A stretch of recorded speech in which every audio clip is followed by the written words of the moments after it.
Hello and welcome back to my channel. My name is Sarah and this is the Lost, what was I naming this? Shoot, where's my paper? The Not So Recently Read Wrap Up Part 1. Why do I look so tired? Oh my gosh. Okay, intro.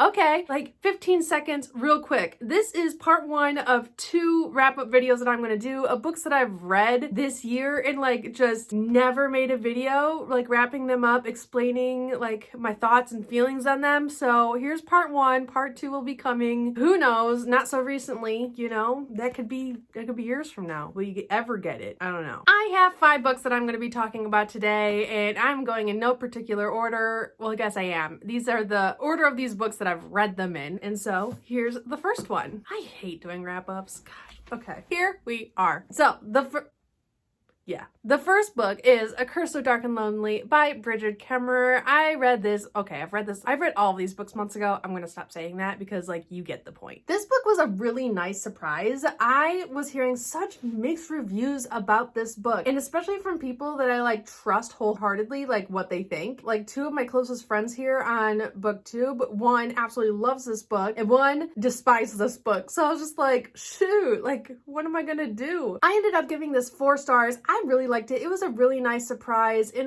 like I said, it was good. This was a nice like urban fantasy Beauty and the Beast retelling. It kind of started off as urban fantasy and then went into like your typical fantasy, like not in the modern world, and I really liked that. It had kind of like space jumping going on, like one world to another. That's kind of what happens. Our main character is sucked out of her world into another, and that is kind of where the Beauty and the Beast kind of like retelling kind of comes into play. With the portal magic and some of the other magic used in this book, I thought it was really well written and really easy to understand, but still complex enough that it didn't feel like it was lazily written, and I really appreciated that. And I do just want to mention that this book is compared to A Court of Thorns and Roses all the freaking time. I have a really hard time seeing anyone talk about this book without comparing it to that book, but besides the fact that they're both slightly, vaguely Beauty and the Beast retellings, they're completely different. I mean, yes, it does follow the kind of that like Beauty and the Beast theme, but besides that, like they're nothing alike. And so if you haven't read this yet and have been putting it off because of that, either good or bad, I highly recommend picking it up because this book does have really good representation. Our main character Harper gives us something that a lot of YA protagonists aren't, and that is being a strong female lead with a physical disability. And that is something that I don't see a lot in YA fantasy. I don't see it a lot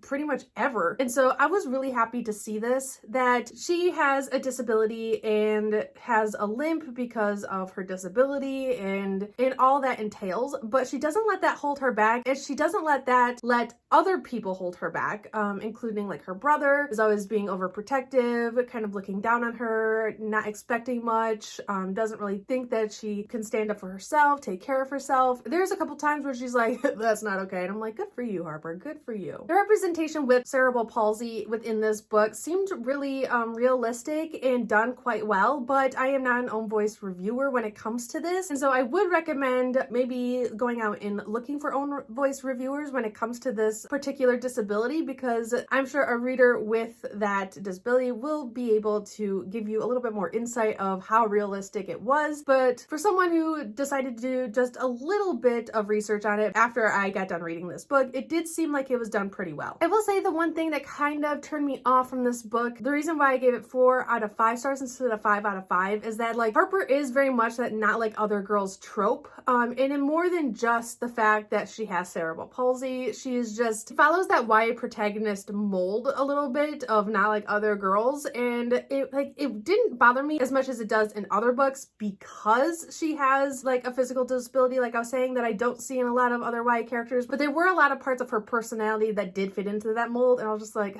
I just wanted to see something a little bit bit different. The humor done in this book was extremely well done, and I loved the banter and the witty banter between characters. I also loved the brooding characters and the attitude, and the emotion was definitely there with these characters, and that is one thing that I'm really just astounded by with the writing within this book. Like, the characters each had such personality, such depth, and give me more. The cliffhanger in this book I did not see coming, and I was shook. Like, I was like, what?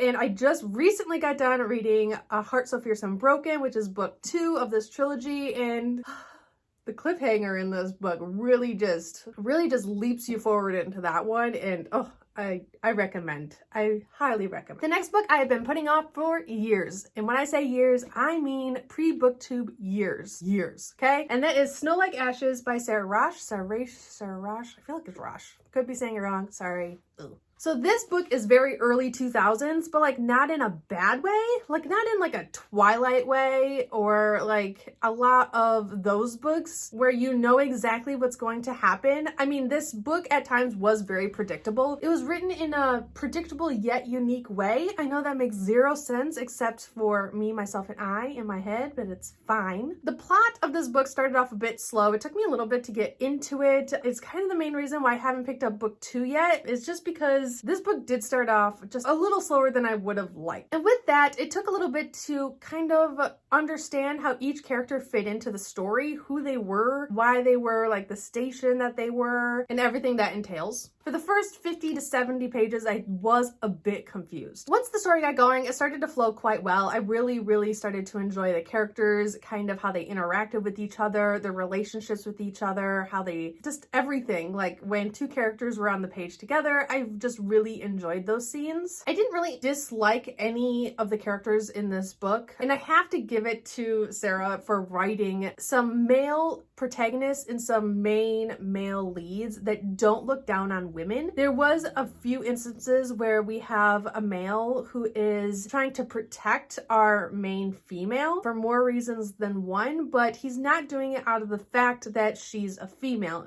He's doing it out of the fact that he needs to protect her, wants to protect her. And I really appreciated that and would love to see a lot more of it. This book does have a love triangle, and for once I didn't hate it. Like, I didn't hate it. I was like, this is okay. Like, I think I like both guys. I know this is only book 1 and one could be like an evil villain, but like right now I like both of them, and like that's rare. Mira is our main protagonist, and kind of like A Curse So Dark and Lonely, I do see her following that YA protagonist trope like mold. It's just these books sometimes all follow the same mold, the same structure, and it just makes them super predictable, and at times it makes us all feel like we're reading the same book just with a different title. At times she's easy to anticipate, like what she's gonna say, what she's gonna do, and the same goes for the other characters as well. It's just since she's the main character, it's just a lot easier to see it within herself. I love political intrigue. If you've been following my channel for a while now, you probably know I love political intrigue. This book definitely has that. I thought it was well done. I have read better political intrigue, but it wasn't bad at all, so thank you. I did catch the plot twist at the end pretty early on in the book, but if you read any amount of YA fantasy, you're gonna pick it up almost instantly. I didn't necessarily mind that I kind of guessed it so early on, because I did like seeing how it was gonna get there, because I didn't necessarily see how it was gonna get there, even though I knew what the plot twist itself was.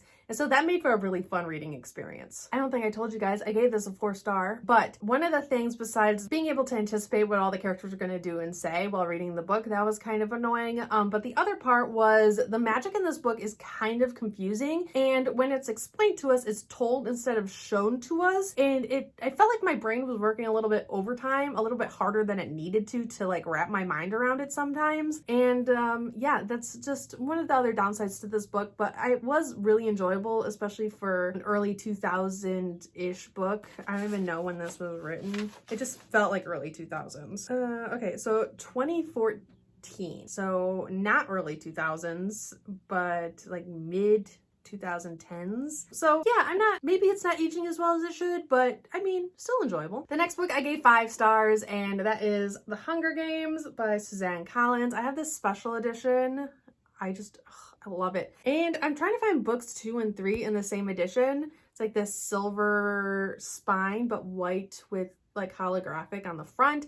And I can only find the box sets, and I don't want to buy the box set because I already have book 1. Like, I just want to buy books 2 and 3 in this edition. It shouldn't be that hard. Anyways, moving on. I like this way more than I thought I was going to. I'm not a big fan of dystopian anymore, even though it used to be my favorite genre of all time. So, and I really do like the Hunger Games movies. I still think I probably like the movies better than the book. I haven't gone on with the rest of the series, but I really enjoyed the movies. Like, I do. There are bits and little like tidbits of information within the book that you don't get in the movies, and there was just little things that I would have really enjoyed seeing in the movies. But I mean, they can't include everything, and I get that, but that part was a little disappointing. But I do think I like dystopians more in like the movie genre over than like the book medium, and like that's, you know, that's fine. Here we are, but I did really enjoy this. I usually have a really hard time reading books after I've seen the adaptations first, and so I did listen to this on audiobook. I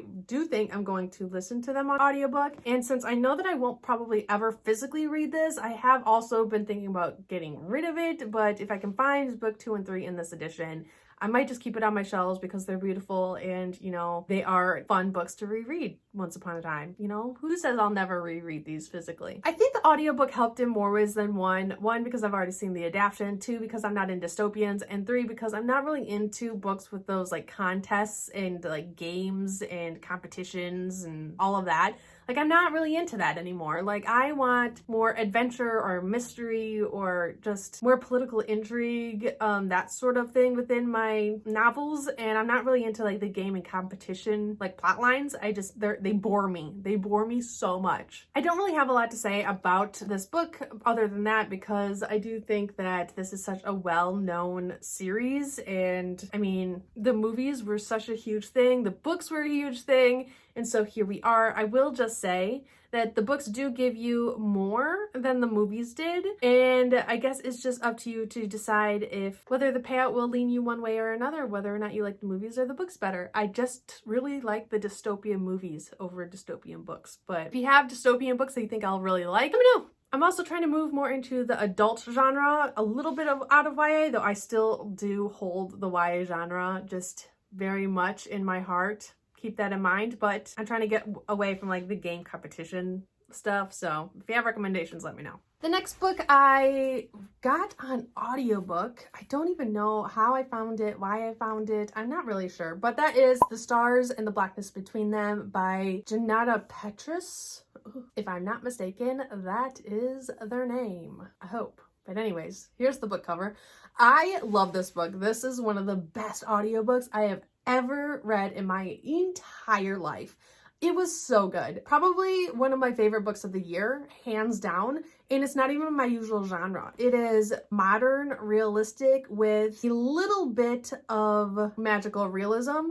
But like the magical realism isn't super prominent. Like, it's very realistic, modern kind of day storytelling within the book. And the only part, like, I could see where little parts of the magical realism came in to during the book, but it really hit home at the very end of the book, and I was just like, what?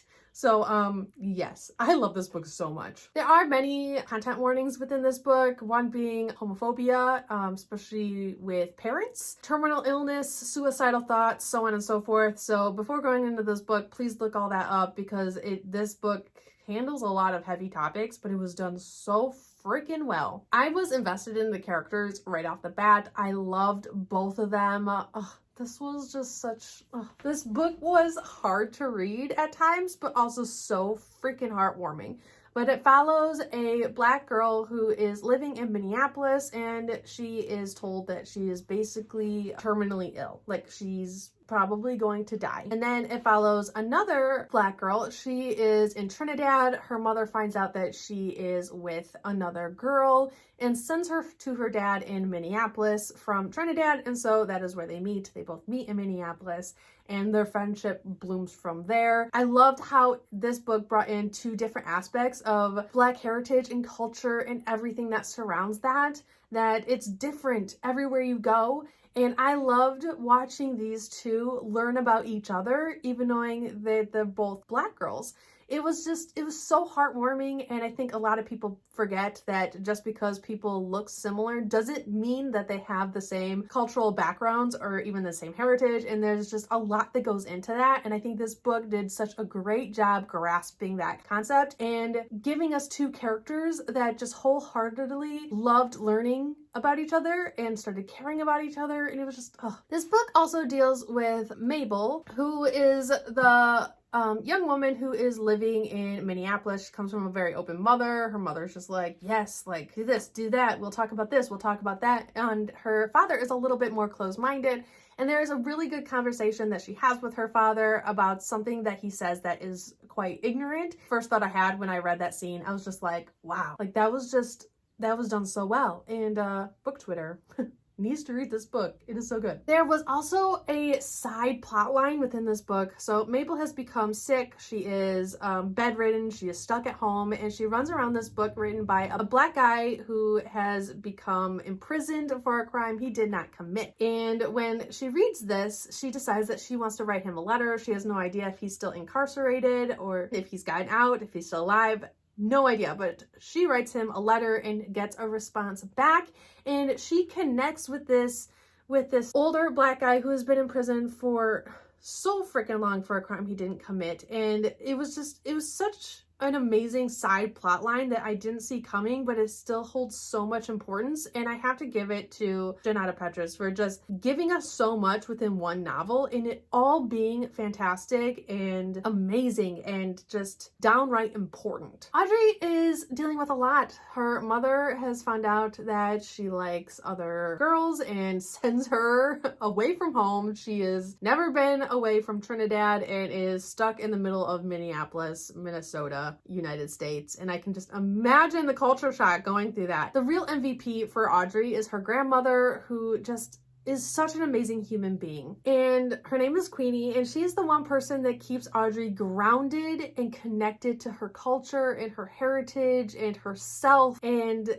the people around her while being away from her homeland. And that, I think, is so important. And her grandmother is just one of the most heartwarming characters I have ever read. She is funny, she is witty, but she is caring and compassionate. And every character in this book, I cried like 4 times. It's fine. Queenie is the person that makes sure Audrey is staying true to herself, even when she's faced with someone in her life, her mother, who wants to force her to be someone else. Queenie is such a breath of fresh air and the character that introduces the magical realism aspect of this book to us. It all comes together at the end like a freaking masterpiece. Oh, I recommend this book so much. 5 out of 5 stars. One of my favorite books of the year. Please read it. The last book I'm going to be talking about is The Magician's Nephew by C.S. Lewis. This is the first book in the Chronicles of Narnia. I listened to this on audiobook as well while doing my puzzle. This was a really short audiobook. I wasn't expecting it to be so short. And I'm giving this book 4 stars and not 5, and I can't even tell you why I'm knocking off that 1 star because I can't really explain it myself. I just felt like there was something missing. I do feel like for a middle grade, this book is going to be a little hard for some young readers to understand and wrap their minds around. Oh my gosh, what just happened? Wrap their minds around. Though the audiobook was really well done, I thought the narrator was perfect for this story and definitely helped to capture the atmosphere of this book. I mean, some narrators just aren't suited for certain audiobooks, but this narrator was perfection. For someone who has never read the books or watched the movies, I was surprised that the first book doesn't follow like the Chronicles of Narnia, like movie stories. Like, I've been around long enough to know what it's about, like the wardrobe and kids walking through it and so on and so forth. But The Magician's Nephew is basically how the wardrobe came to be. It's a really good like story before the main story kind of book, though it is considered book 1. Like, it's not like a short story before or anything. Like, it is book 1. So I wasn't expecting that going in. I think I really enjoyed it that way. Like, I had no idea what was going on and everything was new to me, and it was just really fun to see how like the story of how the wardrobe came to be. And I think we got the lion. I don't even know. I don't remember remember his name, who is in The Lion, the Witch, and the Wardrobe, The Chronicles of Narnia, like the movie, probably book 2. I haven't read it yet, but maybe they're different lions. I don't know. I'm not making any sense now. It's hot in here. I was very surprised at how many tough or rough topics this book kind of dealt with. And I think that's one of the reasons why I'm surprised that this is a middle grade, though not in a bad way. I do think it's important for young readers to start reading topics that they wouldn't normally get maybe at home or at school. Topics that are just kind of not talked about to young people, because I do think that we need to start talking to young people and young readers a way so when they get older and things within society surprises them when they've been surrounded by it their entire lives, that it's no longer surprising. I don't need to go off on that tangent. I will be going on with these audiobooks, and I do recommend these books to young fantasy readers, though I do want to admit that some of the explanations in this book may be written up a little bit and hard to understand for some young readers, like I was saying earlier. So 4 out of 5 stars. Really enjoyed this book. I did end up watching the first 2 movies, I think, maybe for the first 3. I think first 2. I'm not sure. I'll have to like go back and check, but really enjoyed them. And so yes, that is one of 2 of my missing wrap-ups and not so recently read books. So I hope you enjoyed. Please let me know if you've read any of these books, liked or disliked any of these books, or just thoughts and feelings about any of these books or this video. I'm a little bit all over the place. But also realized that I say here we are a lot. Like I was editing a vlog yesterday. I was like, Sarah, like why? Like is it like my catchphrase? Here we are? Like, ugh, I've decided I hate it and I want to break myself of this habit. So here we, oh my God, here we are. Oh, damn it. Okay, anyways, please like, comment, and subscribe down below if you haven't already, and I'll see you guys all next time. All love. Bye.